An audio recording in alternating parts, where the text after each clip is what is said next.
नमस्कार। आज मैं ट्रैवल कर रहा हूं, इसलिए मेरा स्टूडियो नहीं है, लेकिन होटल रूम से ही सही। इस वीडियो की शुरुआत करूंगा दो सिंपल सवाल से। क्या आप ज्यादा पैसा कमाना चाहते हैं?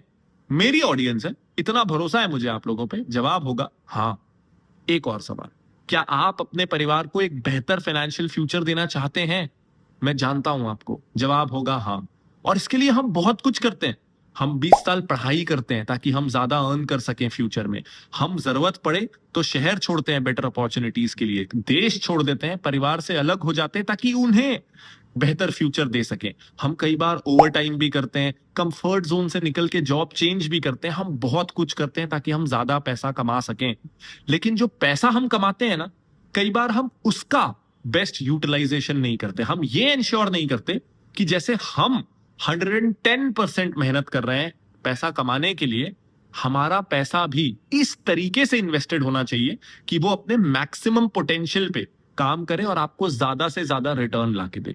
हमसे कुछ बेसिक गलतियां होती हैं, जैसे कई बार हम जरूरत से ज्यादा रिस्क ले लेते हैं, कई बार हम जरूरत से कम रिस्क लेते हैं, कई बार जितना जरूरी है हम उससे कम निवेश कर देते हैं, कई बार हमें जहां निवेश करना है हम वहां निवेश नहीं करते। हमें समझ नहीं आता कि कहां निवेश करें। तो इन प्रॉब्लम्स के कारण ना हमारा पैसा कभी भी हमारे लिए उतना रिटर्न लाके नहीं देता जितना वो लाके दे सकता है ना। इन्हीं प्रॉब्लम्स को सॉल्व करेंगे। आज मैं आपको बताऊंगा कि एग्जैक्टली कब आपको एफडी चुनना चाहिए, कब आपको म्यूचुअल फंड में निवेश करना चाहिए, कब आपको गोल्ड, कब सरकारी स्कीम और कब स्टॉक्स। मैं कुछ ऐसे सिंपल थंब रूल्स दूंगा कि आपका ना जिंदगी भर के लिए कंफ्यूजन खत्म हो जाएगा कि कौन से पैसे को कहां डालना है, कौन सा पैसा एफडी, कौन सा पैसा म्यूचुअल फंड।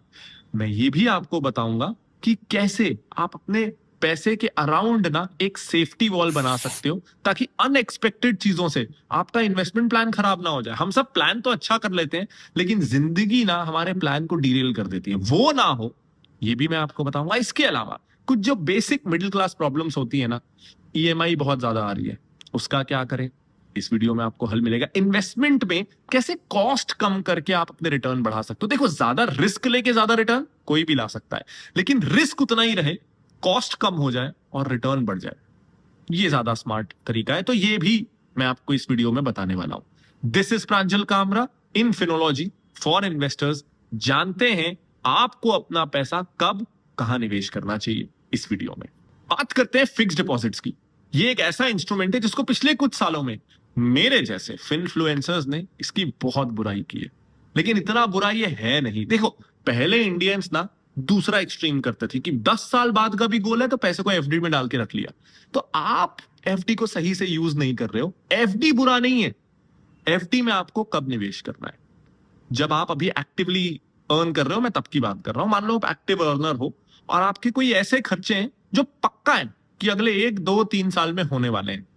हो सकता है कि बच्चे की पढ़ाई आने वाली है, कोई भी खर्चा जो अगले 1 2 3 साल में होना लगभग पक्का है, 90-95% पक्का है, वो पैसा आपको एफडी में ही डालना है।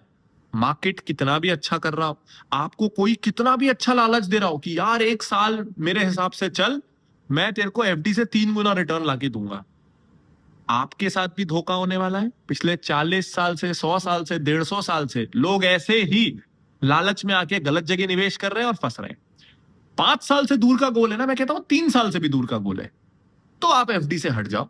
लेकिन अगर 1 2 3 साल तक कोई आपका गोल आने वाला है, एफडी बहुत अच्छा ऑप्शन है। ये देख लेना कि विड्रॉल थोड़ा फ्लेक्सिबल हो। कई बैंक्स में विड्रॉल बहुत ही रिजिड हो जाता है, कई में फ्लेक्सिबल होता है। फ्लेक्सिबिलिटी देख लेना, लेकिन एफडी इज नॉट बैड। वो शॉर्ट टर्म गोल्स के लिए आपके पैसे को सेफली पार्क्ड रखता है और इन्फ्लेशन को मैच करता है, आपके पैसे की वैल्यू को कम नहीं होने देता है। It's a good investment option. अब ना हम आते हैं गवर्नमेंट स्कीम्स की तरफ, और यहां बड़ा कंफ्यूजन होता है। Sukanya Samriddhi, national pension scheme, बहुत सारी ऐसी स्कीम्स होती हैं जो एक स्पेसिफिक पर्पस के लिए होती हैं और आपस में कंफ्यूजिंग लगती हैं। PF, unified pension scheme, national pension scheme, 3 तो रिटायरमेंट वाली स्कीम अभी है। फिर एनपीएस में भी वात्सल्य आ गया है जो बच्चों के लिए है। सुकन्या समृद्धि अगर आपकी बेटी है उसके लिए है। तो बहुत सारे प्लान्स हो जाते हैं और बहुत ज्यादा कंफ्यूजन हो जाता है। देखो, मेरे एक्सपीरियंस में ना आप ऐसा नहीं कर सकते कि आपका कोई जनरल गोल है तो आप इन सरकारी स्कीम्स में डालो। ये सरकारी स्कीम्स ना बहुत ही ऑप्टिमाइज्ड होती हैं फॉर अ पर्टिकुलर गोल। जैसे अगर आपको रिटायर होना है तो एनपीएस बहुत बहुत अच्छा ऑप्शन है रिटायरमेंट प्लानिंग के लिए। क्यों अच्छा ऑप्शन है? क्योंकि उससे आप आसानी से विड्रॉ नहीं कर सकते। देखो, आप म्यूचुअल फंड से भी रिटायरमेंट प्लानिंग कर सकते हो, आप स्टॉक से भी रिटायरमेंट प्लानिंग कर सकते हो। रिटायरमेंट प्लानिंग का तो मतलब है कि जब आपको रिटायर होना है तब आपके पास एक अच्छा खासा कॉर्पस होना चाहिए। लेकिन होता क्या है, जब आप कोई और इंस्ट्रूमेंट से रिटायरमेंट प्लानिंग करते हो तो ना जिंदगी की शॉर्ट टर्म मीडियम टर्म जरूरतें प्रायोरिटी ले लेती है लॉन्ग टर्म रिटायरमेंट प्लानिंग पे, क्योंकि रिटायरमेंट हमको हमेशा दूर लगता है और उसके कारण हम उसका पैसा निकाल निकाल के इधर उधर खर्च करते रहते हैं। तो वो ना हो, इसके लिए एनपीएस बेहतरीन बेहतरीन ऑप्शन है। आप चाहोगे भी ना तो वो आपको पैसा निकालने नहीं देगा, बड़ा ही मुश्किल हो जाता है निकालना, वो भी 25%। बहुत इमरजेंसी आ जाए तो आप निकाल पाओगे। तो ये अच्छी बात है, ये बुरी बात नहीं है। इस चक्कर में आपकी रिटायरमेंट प्लानिंग हो पाएगी। तो ऐसे कुछ गवर्नमेंट इंस्ट्रूमेंट्स, अगर वो स्कीम आपके गोल या पर्पस को बिल्कुल मैच करती है तो ये गवर्नमेंट स्कीम्स अच्छी हैं। इनको सिर्फ हमको रिटर्न देख के कंपेयर नहीं करना है। रिटर्न हो सकता है थोड़ा कम हो, लेकिन हमको टैक्स बेनिफिट्स भी देखने हैं। जब हम रिटर्न्स देखते हैं तो हमको टैक्स एडजस्टेड रिटर्न्स देखने हैं इन मोस्ट केसेस। ये जो स्कीम है, सॉवरेन गोल्ड बॉन्ड हो, एनपीएस हो, पीएफ हो, सुकन्या समृद्धि हो, अपने अपने पर्पस के लिए ये अच्छी स्कीम्स हैं। जैसे अगर आपकी बेटी है, आप उसके लिए सेविंग्स करना चाहते हो, सुकन्या समृद्धि ब्रिलियंट ऑप्शन। अगर आपका बेटा है, प्रोविडेंट फंड बहुत अच्छा ऑप्शन है।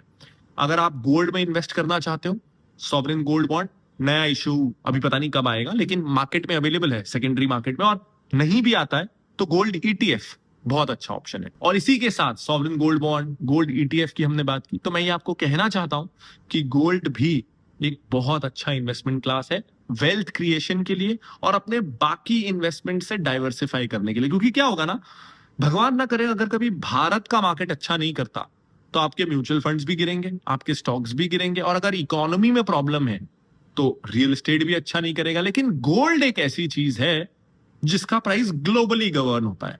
तो पूरा देश अगर कोई अच्छा ना कर रहा हो तो भी सोना अच्छा करता रहता है। तो इसमें कंट्री रिस्क बहुत मिनिमाइज हो जाता है। इसलिए मुझे गोल्ड एज ए कैटेगरी काफी पसंद है और ये हर किसी की पोर्टफोलियो में थोड़ा बहुत ही सही होना चाहिए। अब रियल एस्टेट पे आ जाते हैं। देखो, रियल एस्टेट में ना दो बातों का ध्यान रखना। पहला तो अपने ऊपर कर्जे का अंबार मत ले लेना। ये थंब रूल ध्यान रखना कि आप जब कोई रियल एस्टेट में इन्वेस्ट कर रहे हो तो आपकी टोटल टेक होम सैलरी का ईएमआई 30% से ज्यादा नहीं होना चाहिए। यानी आप अगर 50,000 रुपए घर लेके आते हो सैलरी में तो आपका ईएमआई 15,000 रुपए से ऊपर नहीं होना चाहिए। ये ध्यान रखना। एक और बात ध्यान रखना, कई बार हमारे दिमाग में ये रहता है कि हम रियल एस्टेट खरीद रहे हैं, लेकिन रियल एस्टेट तो एक ही चीज होती है सही मायने में, जमीन। जमीन के ऊपर जो भी बन रहा है ना वो डेप्रिशिएटिंग एसेट है। तो अगर आप जमीन ले रहे हो, आपने रियल एस्टेट लिया है। अगर आप 5 स्टार सोसाइटी में जहां एमिनिटीज के नाम पे पैसा लिया जा रहा है वहां आप फ्लैट ले रहे हो, तो ध्यान रखिए आपने ज्यादातर पैसा ना डेप्रिशिएटिंग एसेट यानी उस एक्सपीरियंस वाली बिल्डिंग के लिए दिया है। रियल एस्टेट के लिए वो जो प्रोपोर्शनेट हिस्सा जमीन का आपके हिस्से में आया ना, बस उतना ही है। उसमें रियल एस्टेट सही मायनों में रियली काफी कम है, एक्सपीरियंस का पैसा ज्यादा है। तो ये ध्यान रखना। आप फिर भी रहने के लिए ले सकते हो, कई शहरों में फ्लैट ही लेने का ऑप्शन है, तो गलत नहीं है। लेकिन आपको फिर अपने दिमाग में ये ध्यान रखना है कि ये पूरा इन्वेस्टमेंट नहीं है, थोड़ा डेप्रिशिएटिंग एसेट है, थोड़ा एप्रिशिएटिंग एसेट है। ये आपको ध्यान रखना है। इसके बाद हम आते हैं स्टॉक्स में। बहुत अट्रैक्टिव लगता है, जैसे रिटर्न्स पिछले कुछ समय हुए हैं, बहुत अट्रैक्टिव लगता है। हमें ध्यान रखना है कि पिछले भारत में भी पिछले कई दशकों से ये होता आया है कि 3-4 साल बहुत ही सुहाने होते हैं, उसके बाद जब झटका लगता है तो बहुत बुरा लगता है। मैं डरा नहीं रहा हूं, मैं नेगेटिव नहीं हो रहा हूं, मैं बस बोल रहा हूं कि हिस्ट्री हमें ये सिखाती है कि ऐसा होता रहता है। इसका मतलब ये नहीं कि आपको भाग जाना है मार्केट से, इसका बस ये मतलब है कि हमें रेकलेस नहीं होना है। टिप्स पे, पेनी स्टॉक्स में एक्स्ट्रा एक्सेसिव रिस्क वाली चीजों से हमको दूर रहना है। दूसरा, हमें सिर्फ उन्हीं कंपनियों में निवेश करना है जो हम हमारी समझ से खरीद सकते हैं, जिसके बारे में हमें पता है। इधर उधर से टिप्स लेके इन्वेस्ट करेंगे, थोड़ा भी कंपनी इधर उधर हुई, आपका कॉन्फिडेंस डगमगाएगा, आपको भारी लॉस होगा। इसके बाद हम आते हैं म्यूचुअल फंड्स में। म्यूचुअल फंड्स बहुत अच्छा इन्वेस्टमेंट है जब आपके गोल्स थोड़े दूर हैं, कम से कम 5 साल 10 साल तक। अगर कोई ऐसे गोल है, बच्चे अभी छोटे हैं, अगर आपका कोई घर खरीदने का गोल है 10 साल बाद, 5 साल बाद, म्यूचुअल फंड में इन्वेस्ट करना सही रह सकता है। ये एक ऐसा इन्वेस्टमेंट क्लास है जिसको अगर आप समय दो ना तो ये आपके लिए वंडर्स कर सकता है। अब जब मैंने किस एसेट क्लास में कब निवेश करना है ये क्लियर किया, तो हम एक बहुत इंपॉर्टेंट मुद्दे की तरफ आते हैं। और ये बात ये है कि जो सारे निवेश के ऑप्शंस मैंने आपको बताए, ये आपके लिए सही तरीके से काम तब करेंगे जब इसको बचाने के लिए ना आप सही सेफगार्ड्स रखोगे। जैसे सबसे जरूरी safeguard, and I can't tell you कितने लोग कितनी बार बोलने के बावजूद ये नहीं करते, टर्म इंश्योरेंस। आपको कितना भी लगे कि आप तो 100 साल जियोगे, अनहोनी हो सकती है ना, तो ये आपकी जिम्मेदारी है कि अपने परिवार को उस अनहोनी की स्थिति में आप सड़क पे आने से बचा लो, उनके लिए सेफ्टी रखो। एक टर्म प्लान ले लो। आपको पता है टर्म प्लान ना काफी अफोर्डेबल है, यहां तक कि 2 करोड़ तक का टर्म प्लान आपको 678 रुपीज अ मंथ तक के अफोर्डेबल प्रीमियम में मिल सकता है। आपको 10% तक का एक्स्ट्रा डिस्काउंट भी मिल सकता है प्रीमियम्स पे। भगवान ना करे अगर क्लेम लेने की नौबत आए तो उसमें भी पॉलिसी बाजार आपकी हेल्प कर देगा। मैंने ना डिस्क्रिप्शन में पॉलिसी बाजार का लिंक दे दिया है, जहां आप 51 इंश्योरर्स के प्लान को कंपेयर कर सकते हो और खुद के लिए उस प्लान को चुन सकते हो जो आपके लिए बेस्ट है। कुछ राइडर्स जो मुझे पसंद हैं, जैसे क्रिटिकल इलनेस हो, एक्सीडेंट हो, ये राइडर्स भी आप ले लेना, पॉलिसी बाजार में अवेलेबल है। देखो अगर जरूरत पड़े ना तो पॉलिसी सिलेक्शन या डॉक्यूमेंटेशन के लिए पॉलिसी बाजार के रिप्रेजेंटेटिव्स आपके घर भी आ जाएंगे। लिंक डिस्क्रिप्शन में है। ये आपको आपके परिवार के लिए करना है। दूसरी जरूरी चीज, हमें पता ही नहीं कि हम कितना रिस्क ले सकते हैं। ये पता है कैसा है कि हमें कौन सी बीमारी है हमें एग्जैक्टली नहीं पता, हमने बीमारी का डायग्नोसिस ही नहीं करवाया और हम हमारे अंदाजे से रैंडम दवाइयां लिए जा रहे हैं, तो गलत दवाई लेना का साइड इफेक्ट हमें पता होता है। लेकिन उसी तरह जो हमारी फाइनेंशियल हेल्थ है, हम उसके अकॉर्डिंग इन्वेस्टमेंट कर रहे हैं कि नहीं, ये जानना किसका काम है? हमारा ही काम है ना। तो ये कौन करेगा? हमें ही करना पड़ेगा। इसीलिए जब आप फिनोलॉजी रेसिपी पे जाओगे ना, तो वहां आपके लिए बिल्कुल free DIY risk analysis tools भी हैं और गोल प्लानिंग टूल्स भी हैं, ताकि आप समझ सको कि आप कहां खड़े हो, आप कितना रिस्क ले सकते हो, आप समझ सको कि आपके गोल्स क्या हैं, उसके लिए आपको कितना इन्वेस्ट करना है।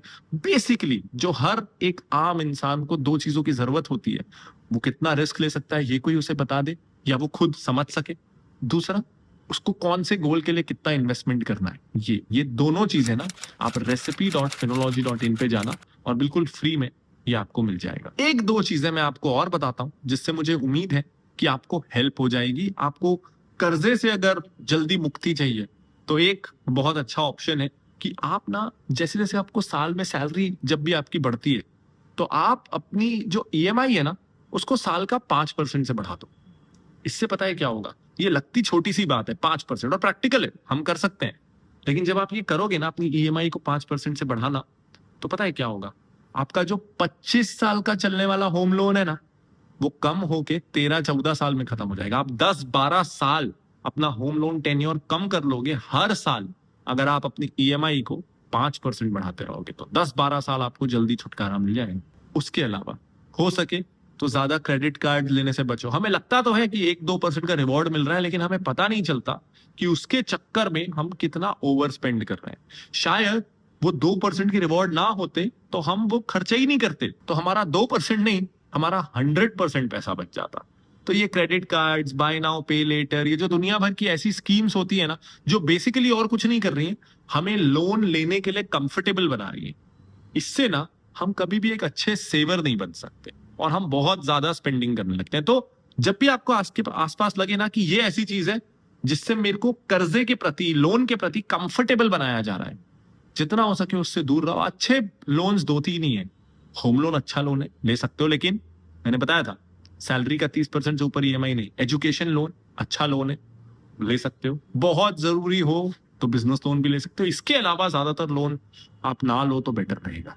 और क्या आपको लेना है? आपको लेना है एक अच्छा सा टर्म प्लान, सबके लिए नहीं, घर के अर्निंग मेंबर्स के लिए, सिर्फ अर्निंग मेंबर्स के लिए। पैसे को वेस्ट नहीं करना है।